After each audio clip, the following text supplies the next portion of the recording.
जय मसीह की। मसीह परिवार, एक बार फिर आप सभी को हम स्वागत करते हैं वचन जीवन कार्यक्रम में और धन्यवाद देते हैं हमारे साथ में शामिल होने के लिए। ये बहुत खुश लगता है कि जब हम साथ में वचन को पढ़ते हैं, सीखते हैं और जीवन में आगे बढ़ते हैं, क्योंकि परमेश्वर का वचन ही के द्वारा हम आगे बढ़ते हैं। और ये हमें याद रखना है कि वचन ही जीवन है, जीवन ही वचन है, क्योंकि बिना वचन के परमेश्वर को प्रसन्न करना असंभव है। याद रखना, वचन ही जीवन है, जीवन ही वचन है, क्योंकि बिना वचन के परमेश्वर को प्रसन्न करना असंभव है। वचन ही हमारे जीवन में हमें आगे लेकर चलता है और ये वचन जो है परमेश्वर का, वो प्रभावशाली वचन है, वो सामर्थ्य योग वचन है। जो परमेश्वर कहता है अपने वचन के द्वारा, वो वैसा ही करता है। अभी तक जैसे जोशुआ ने, मैं फिर याद दिलाता हूं, जैसे जोशुआ ने कहा कि मेरा समय हो गया है इस धरती को छोड़कर जाने के लिए, अभी तक ऐसा नहीं हुआ है या उसने ऐसा देखा ही नहीं कि परमेश्वर ने एक शब्द को कहा और वो शब्द पूरा नहीं हुआ। अगर वो जोशुआ के लिए हुआ, क्योंकि जोशुआ विश्वास किया परमेश्वर के वचन में। जोशुआ ये जानता था कि जब परमेश्वर अगर कहीं बात को कहता है वो जरूर पूरा होगा। जोशुआ ये सुना था मूसा नबी के द्वारा कि परमेश्वर ने कहा कि जो लोग है, परमेश्वर के जो लोग है, उसे मिस्र देश से निकालकर उस देश पे लेकर जाएगा जिस देश में मधु और मय बहता है, यानी कि जहां मिल्क एंड हनी जहां पर फ्लो होता है, उस देश में लेकर जाएगा। और परमेश्वर ने वादा को किया था कि मैं तेरे साथ सर्वदा रहूंगा, कभी नहीं छोड़ूंगा, कभी नहीं नकारूंगा। यह बात जोशुआ जानता था, इसलिए जोशुआ कह सका कि परमेश्वर ने हर एक बात को कहा और वो सब पूरा हुआ। और इसीलिए उसने योजना को बनाया, निर्णय को बनाया कि मैं और मेरा परिवार जो है वो परमेश्वर की आराधना को करेगा, मैं और मेरा परिवार जो है वो परमेश्वर की योजना करेगा। और वो इजरायली लोग को बतलाया, तुम भी अपने आप के लिए चुन लो कि किसके सेवा करोगे। क्या उस परमेश्वर को सेवा करोगे जो अपना वादा को करता है और उसे पूरा करता है। यही वादा कैलब और जोशुआ लेकर गया था जब वो जाकर उस देश को गया जहां पर उन्हें देख के आना था कि इस देश में कितना लोग है या किस तरह का लोग है, किस तरह के वहां पर चीज उत्पन्न होते हैं। तब जाकर जब उन लोगों ने देखा, ये और सिर्फ जोशुआ और कैलब नहीं गया था, लेकिन उन लोगों के साथ में और 10 लोग गया था। जब वो लौट कर आए, जोशुआ और कैलब खुशहाली मना रहे थे और मोसेस से कह रहे थे कि चलो हम लोग जा सकते हैं, हम लोग सामर्थ्य योग है, क्योंकि परमेश्वर हमारे साथ है। वहां के लोग जो है वो बड़े हैं, लेकिन हमारा परमेश्वर बड़ा है। प्यारे लोग, लेकिन जब वो 10 लोग जो वो अपने रिपोर्ट को देने लगे, वो कहने लगे नहीं हो सकता है, नहीं हम जा सकते हैं, वहां के लोग बड़े हैं, वहां पर जाइंट्स लोग हैं, हमें मार डालेंगे। वो जो 10 लोग थे वो परमेश्वर का वचन सुना, लेकिन सुनकर उस पर विश्वास लेकर ना आया। लेकिन जोशुआ और कैलब ने परमेश्वर का वचन सुना और उस पर जब विश्वास लेकर आया, वो ये जानते थे कि अब हम जाकर दबाव को डाल सकते हैं उस देश में, कनान देश में, और जाकर लड़ाई कर सकते हैं। क्योंकि सिर्फ हमें जाना है, लेकिन हमारा लड़ाई जो है वो परमेश्वर लड़ेगा और जरूर हमें विजेता को देगा। क्योंकि जोशुआ और कैलब ये जानते थे या जानता था कि परमेश्वर का जो शब्द है, परमेश्वर का जो वचन है, वो प्रभावशाली वचन है, वो सामर्थ्य योग वचन है और वो वचन उनके जीवन में कार्य को करेगा। वो वचन जब वो अपना कदम को उठाएगा, वो वचन कार्य को करेगा। प्यारे लोग, मैं आपको ये उत्तेजित करना चाहता हूं कि आप भी शायद ये सोच रहे होंगे कि मेरा जीवन आगे कैसे बढ़ेगा, मेरा परिवार का जीवन आगे कैसे बढ़ेगा, मेरा बेटा बेटी कैसे आगे बढ़ेगा,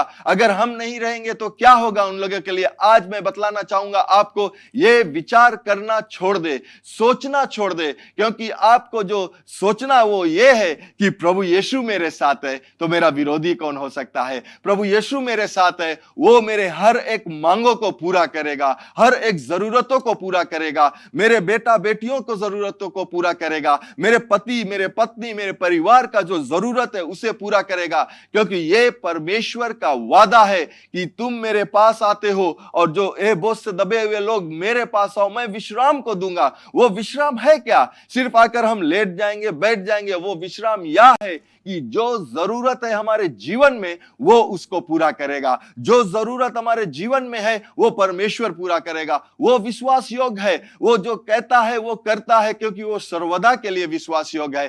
परमेश्वर का वचन में जब हम बना रहेगा, वो वचन जो प्रभावशाली वचन है, जो प्रबल जो करता है, हर एक समस्या को हल करता है परमेश्वर का वचन। प्यारे लोग, अगर हम परमेश्वर के वचन को सुनते रहेंगे तो हमारा विश्वास जो है वो बढ़ता रहेगा, और जब हमारा विश्वास बढ़ता रहेगा परमेश्वर का वचन हमारे जीवन में प्रभावशाली होता रहेगा। फिर से मैं कहता हूं, परमेश्वर के वचन सुनते रहिए, क्योंकि विश्वास बढ़ता है, और जब विश्वास बढ़ेगा परमेश्वर का वचन जो हमारे जीवन में रहता है या हमारे जीवन के एक भाग बन जाता है, वो क्या करेगा? वो प्रभावशाली हमें रहेगा।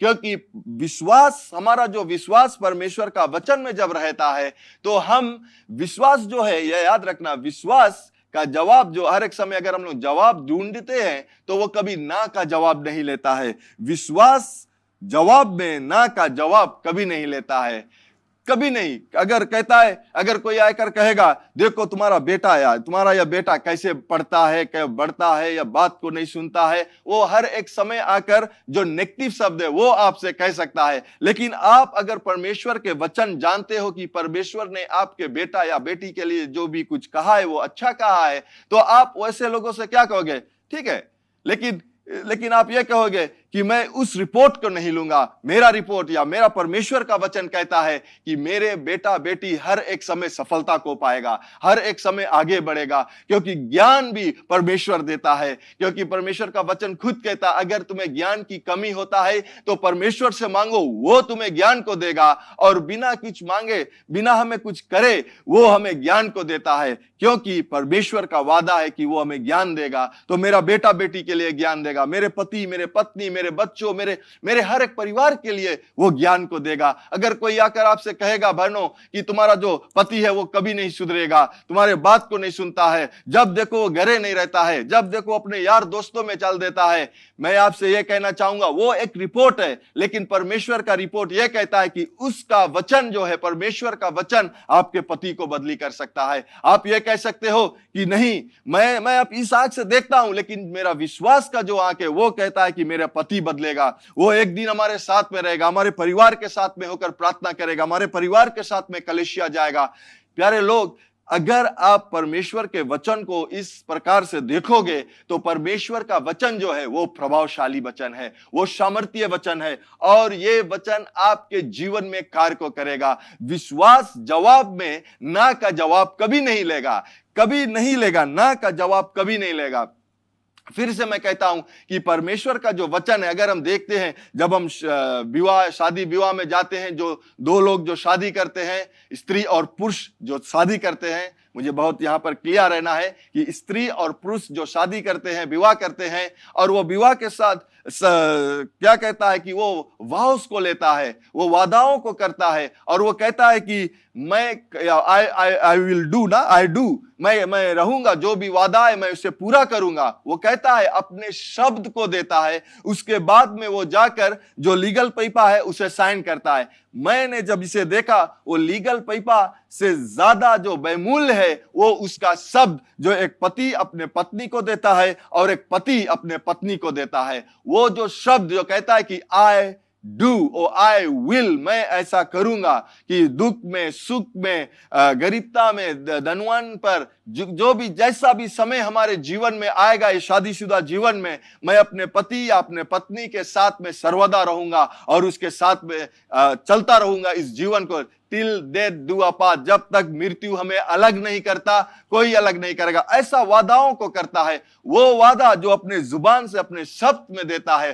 प्यारे लोग, वो वादा, वो शब्द बेमूल्य है, जो आप सिग्नेचर को करते हो लीगल पेपर्स में। मैं ये नहीं कहता हूं कि आप लीगल पेपर पर सिग्नेचर ना करिए, लेकिन मैं ये कहता हूं कि आपका जो शब्द है वो बेमूल्य है। उसी प्रकार से परमेश्वर का जो शब्द है वो बेमूल्य है। परमेश्वर अपने शब्द के द्वारा हमें चंगाई को देता है, हमें उद्धार को देता है, हमें बढ़ंती को देता है, क्योंकि परमेश्वर ने अपने शब्द ही के द्वारा सारे सृष्टि का रचना किया, संसार का रचना किया। जो भी कुछ हम देखते हैं वो अपने शब्द के द्वारा, क्योंकि उसका जो शब्द है वो प्रभावशाली शब्द है, वो सामर्थ्य शब्द शब्द है, वो जो कहता है वो होता है। अगर हमारे जीवन में हमें कुछ करना है तो क्या हमें करना है? हमें परमेश्वर का वचन को लेना है। हर एक समस्या या हर एक समय जिस चीज के लिए हमें जरूरत है, अगर हमें पैसा की जरूरत है तो भी परमेश्वर का वचन कहता है पैसा के विषय में। चंगाई की जरूरत है तो भी परमेश्वर का वचन कहता है चंगाई के विषय में।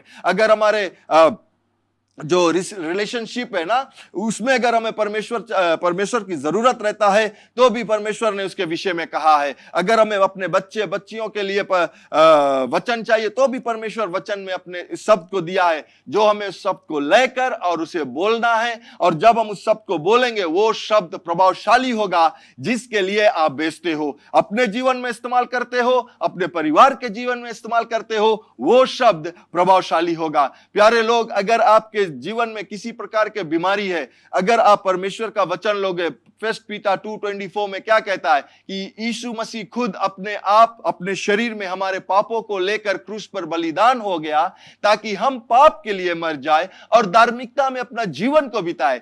उसके खोड़े खाने से हमें चंगाई को मिला। यीशु मसीह के खोड़े खाने से यीशु मसीह ने हमारे स्थान को ले लिया और जो दंड था वो दंड को उसने सह लिया।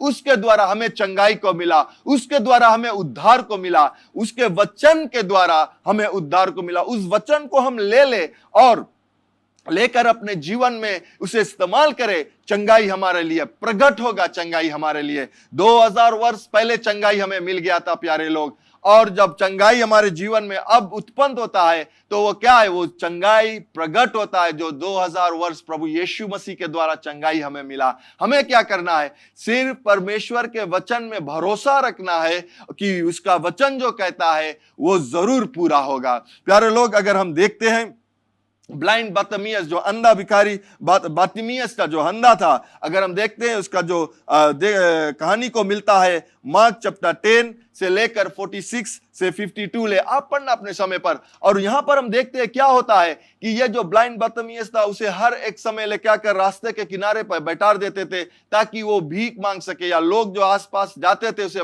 पैसा को दे सकते थे, ताकि उस पैसा को लेकर वो अपने परिवार को मदद कर सके वो पैसा के द्वारा। लेकिन मैं विश्वास करता हूं कि जो ये बातिमियस जो अंधा भिखारी था, वो यीशु मसीह के विषय में सुना होगा कि यीशु मसीह चंगाई देता है। यीशु मसीह जो है वो अंधे को आंख दिया, गूंगे को कान को दिया, सुनाई दिया, और जो बात नहीं कर सकते थे वो बात करने लगा, जिसे सुनाई नहीं देते थे वो साफ सुनाने लगा, और जो चल नहीं पा रहे थे उसे सामर्थ को दिया कि वो चल सके।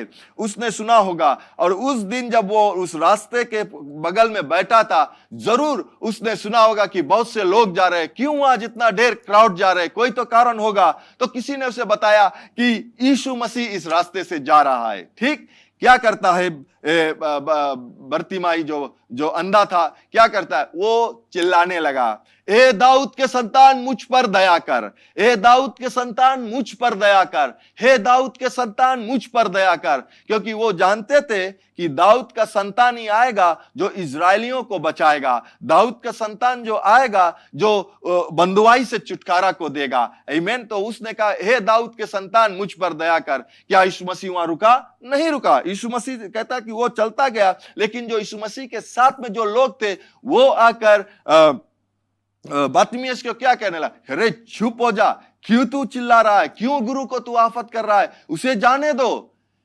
विश्वास जवाब में ना का जवाब नहीं लेगा। और हम देखते हैं कि बातिमियस ने ना का जवाब नहीं लिया। लोग आए उसे बताए कि तू चुप हो जा, लेकिन वो और जोर चिल्लाने लगा, हे दाऊद के संतान मुझ पर दया कर, हे दाऊद के संतान मुझ पर दया कर। उसने ना का जवाब नहीं लिया। शायद लोग कहने लगे होंगे, अरे तू अंधा है सर्वदा, इतना तुम छोटा से बड़ा, अब कहां तुम्हें आंखी मिली, अब तुम कौन सी करेगा आंखी देख के, अब तुम्हें जरूरत नहीं है। शायद लोग आपके जीवन में कह रहा होगा, अरे अब तो तुम तुम्हारा उम्र हो गया, तुम रिटायरमेंट में आ गए, अब तुम कहां अपन ड्रीम सब पूरा कर सकोगे? अब क्यों तुम यूनिवर्सिटी जा रहे हो? तुमने तो शादी कर लिया, तुम्हारे पास बाल बच्चे, वो लोग यूनिवर्सिटी जा रहे हैं, तुम क्यों अब कहां जाओगे? नहीं, मैं आपको आज आपको ये उत्तेजित करना चाहूंगा, जो भी आपका ड्रीम्स है आपके जीवन में, जो जो योजना को आप बनाए, अच्छे योजना को, और अभी तक आप पूरा नहीं कर सके, मैं आपको यह कहना चाहूंगा कि आप पूरा कर सकते हो। क्योंकि जब यीशु आपके जीवन में है, कोई भी ऐसा जो जो जो सपना आपने देखा या जो ड्रीम जो कहते हैं, वो आप देखते हो कि वो कभी खलास नहीं होगा या कभी उसका अंत नहीं आएगा। जब आप विश्वास कर सकते हो परमेश्वर आपके साथ है, आप फिर से पढ़ाई कर सकते हो, आप फिर से उस ऊंचाई पर जा सकते हो जिस ऊंचाई पर आप था। शायद आप ऐसा भी हो सकता है कि एक समय था आप उस ऊंचाई पे था, आपके चुनाव कुछ ऐसा गलत था, लेकिन आप फिर नीचे आ गए हो, लेकिन आप जान चुके हो कि मैं जो गलत था उससे आप सीख सकते हो। ये नहीं कि आप अपने जीवन में जो गलतियां करते हो और उसके बाद में आप हार जाते हो, नहीं, आपका गलतियां जो है उससे आप सीख कर एक कदम और आगे बढ़ सकते हो। तो अगर आप ये सोच रहे हो कि अब हम क्या करें, या लोग अब ये कहेंगे कि अब तुम कहां बढ़ सकते हो, तुम ऊंचाई पर थे, तुम नीचाई पर आ गए हो, अब नहीं बढ़ सकते हो, आज मैं आपको ये बतलाना चाहता हूं कि यीशु आपके साथ है, जो आपको मदद करेगा फिर उस ऊंचाई तक पहुंचने के लिए। लेकिन अब आप जो चुनाव करेंगे, वो चुनाव परमेश्वर की योजना की चुनाव रहेगा, परमेश्वर की वचन की ओर से आपके चुनाव रहेगा, आप उस स्थान तक पहुंचोगे। इट्स नेवर टू लेट, अभी तक देर नहीं हुआ है प्यारे लोग, ये याद रखना, कोई भी चीज जब तक आप जीवित हो देर नहीं हुआ है। अगर आप सही चुनाव कर सकते हो और जवाब में ना का जवाब नहीं लोगे, आप आगे बढ़ सकते हो। उसी प्रकार से जो ये बातिमियस थे, उसने ना का जवाब नहीं लिया। लोग आए, उसे बतलाए कि तू चुप हो जा, क्यों तू ऐसा करना चाहते हो, क्यों तू चिल्ला रहे हो? यीशु मसीह क्या सुनेगा? लेकिन क्या होता है कि ये और चिल्लाने लगा, जोर जोर से चिल्लाने लगा कि ए दाऊद के संतान, मुझ पर दया कर। और देखते हैं वचन में कि प्रभु यीशु मसीह वहां पर रुक कर उसे बुलाया, कहता कि जा उसका लेकर आओ। और जब लोग गए कि बातिमियस से कहा कि परमेश्वर या प्रभु तुम्हें बुला रहा है, तो क्या करता है वो खुशहाली मनाने लगा। कैसे? पहला तो जो उसका कवरिंग था उसे भीग दिया, जो छड़ी था उसे भीग दिया, जो वो कटोरा था जिसे लेकर वो भीख मांग रहे थे उसे भीग दिया। क्यों उसे छोड़ दिया? क्योंकि उसका जो विश्वास था यीशु मसीह के वचन में कि जा उसके लेकर आ, और वो ये जानता था कि यीशु ने जब उसे बुलाया है तो सब कुछ अच्छा होगा। मैं आज देखने लगूंगा, क्योंकि यीशु का जो वचन है वो जानता था कि वो प्रभावशाली वचन है। अगर उसने हमें बुलाया है तो जरूर आज मेरे हर एक मुसीबतों को वो ले लेगा। यीशु मसीह जब वो यीशु मसीह के पास आया, वो आकर यीशु मसीह ने उससे पूछा कि क्या तुम चाहते हो? वहां पर हम देखते हैं कि शायद ब्लाइंड बातिमेयस कहता कि मुझे इतना पैसा की जरूरत है, मुझे दे दो, और बिकॉज मैं देख नहीं सकता हूं, और मेरे परिवार के लिए वो ये जो पैसा है वो कार्य को करेगा। अगर ब्लाइंड बातिमेयस ने यीशु मसीह से वो कहता तो जरूर यीशु मसीह उसको आमदनी दे या उसको जो पैसा है उससे मदद करता। लेकिन ब्लाइंड बातिमेयस यह जानता था कि मुझे आंख की जरूरत है, और जब मैं आंख से देखने लगूंगा मेरा जीवन सफल हो जाएगा। तो क्या होता है कि वो यीशु मसीह से कहता है कि मैं देख सकूं। यीशु ने कहा क्या तुम चाहते हो? अंधा भिखारी कहता है कि मैं देख सकूं, और यीशु कहता है कि जा, तेरा विश्वास ने तुझे चंगा किया है। और तुरंत वो देखने लगा, क्योंकि ये जो बातिमियस था उसने ना में जवाब नहीं लिया। अगर उस समय वो देखता कि ये लोग आए और मुझसे कहने लगा कि चुप हो जा, और वो चुप हो जाता, डर जाता, और कहते कि अगर मैं चिल्लाऊंगा लोग क्या कहेंगे, अगर मैं और जोर से चिल्लाऊंगा शायद लोग मुझे मारने लगेंगे, वो डर जाता, उस दिन वो आंख नहीं पाता। प्यारे लोग, हमारे जीवन में भी बहुत समय ऐसा होता है कि हम समस्या को देखकर डर जाते हैं और अपने मुंह को खोलकर परमेश्वर का वचन नहीं बोलते हैं। हम समस्या में आते हैं या परिवार से डर जाते हैं कि मेरा परिवार क्या कहेगा, मेरा पति क्या कहेगा, मेरे पति के परिवार क्या कहेगा, मेरे पत्नी के परिवार क्या कहेगा, मेरे यार दोस्त क्या कहेगा, मेरे सोशल लाइफ जो है वो खलास हो जाएगा। प्यारे लोग, अगर परमेश्वर के वचन में हम विश्वास रखते हैं और हर एक चीज को हम छोड़ देंगे, हम अपने जीवन में सफलता को पाएंगे, क्योंकि परमेश्वर का वचन में वो सामर्थ्य है। ये वचन जो है वो प्रभावशाली वचन है, आपके जीवन में ये कार्य को करेगा, आपके जीवन में ये हर एक समस्या से आपको दूर करेगा। प्यारे लोग, ये आप जान लीजिए कि परमेश्वर का जो वचन है वो प्रभावशाली वचन है, और ये वचन में जब आप अपने नियमों को लगा कर रखेंगे, अपने आप को हम इस वचन में छुपा लेंगे, ये वचन हमारे जीवन में दिखाएगा और इस वचन से हम आगे बढ़ सकेंगे। आमीन। तो मैं यहीं पर समाप्त करूंगा आज का ये वचन को, लेकिन अगले सप्ताह में फिर यहीं से शुरुआत करूंगा ताकि हम ये देख सके कि परमेश्वर का वचन जो है वो प्रभावशाली वचन है। तो क्यों ना हम प्रार्थना को करें। स्वर्ग पिता, मैं धन्यवाद देता हूं आपके पवित्र वचन के लिए, जो वचन समर्थी योग वचन है, आपका वचन प्रभावशाली वचन है। जिस चीज के लिए आप अपने शब्द को कहते हो या अपन वचन को भेजते हो, वो आप तक फिर से लौट कर आता नहीं है जब तक वो अपने कार्य को नहीं करता है। जैसे आकाश से बारिश होता है, वो आता है, धरती को भिगोता है और धरती में से घास उत्पन्न होता है प्रभु यीशु, और वो उत्पन्न होकर के बाद में वो बारिश आकर अपने कार्य को कर तब फिर वो आकाश में लौटता है। उसी प्रकार से परमेश्वर आपका जो वचन, जो शक्तिशाली प्रभावशाली वचन, समर्थी योग वचन जो आप कहता है, वो आकर मनुष्य के जीवन में कार्य को करता है, या जिसके लिए आप भेजता है इसको कार्य को कर तब वो आपके पास लेकर जाता है। उसी प्रकार से मेरा यह प्रार्थना है कि हर एक लोग जो मेरे आवाज को सुनते हैं, मैं प्रार्थना करता हूं प्रभु यीशु, और यह कहना चाहूंगा कि आप इन मनों को, आंखें को खोलिए ताकि वो आपके वचन को देख सके, आपके वचन में वो सामर्थ को दे सके और उस वचन को लेकर अपने जीवन में चल सके। पिता की ये लोग यहां वहां दौड़े नहीं, लेकिन अगर से दौड़ना है तो आपकी वचन की ओर दौड़ना है। अपने समय को बिताते हैं आपके वचन में, और वो वचन प्रभावशाली इनके जीवन में होगा। मैं प्रार्थना करता हूं लोगों के लिए जो इस समय पर नौकरी की जरूरत है, प्रभु यीशु आप उस दरवाजों को खोलता है जहां पर नौकरी है, और ऐसा नौकरी जो बढ़ंती को करेगा। प्रभु यीशु ये लोग अपने जीवन में बढ़ंती करता है, चंगाई में अपने जीवन को व्यतीत करता है, क्योंकि आपने चंगाई को दिया, और आपका आशीष सर्वदा इन लोगों के साथ में रहे, प्रभु यीशु मसीह के नाम से आमेन। आमीन। एक बार फिर आपको धन्यवाद देते हैं हमारे साथ में शामिल होने के लिए, और अगले मिलने तक ये याद रखना कि परमेश्वर आपसे प्रेम रखता है, यीशु मसीह भी आपसे बहुत प्रेम रखता है। हम यहाँ JCLM में आपसे प्रेम रखते हैं और आपके लिए प्रार्थना को करते हैं, और ये बहुत बहुमूल्य चीज जो आपको याद करना है वो यह है कि यीशु मसीह प्रभु है। Bye bye. Learn more from God's Word and send us your prayer requests by visiting our website www.jclm.org, or you can like our Facebook page, Jesus Christ is Lord Ministries, to keep up with the now word of the Lord for the season. Follow us on Instagram, JCLM Fiji. Better still, subscribe to our YouTube channel, JCLM Fiji, to receive the latest teaching of God from the ministry. If you like to host Brother Brian for teaching and ministering at your church, or host a conference, you can contact our church office 3315202.